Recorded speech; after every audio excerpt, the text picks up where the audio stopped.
For the repair of the Hyundai generator controller, the following procedures were necessary: replacement of various electronic components and general cleanup of the unit.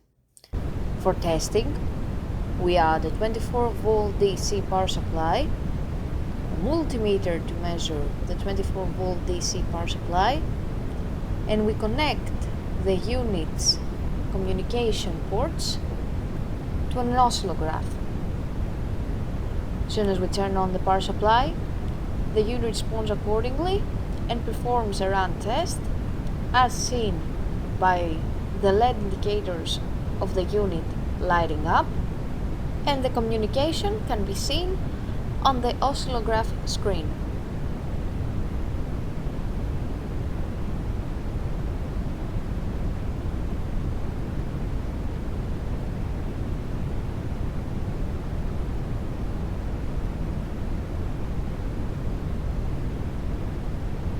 No further testing is possible due to lack of additional units.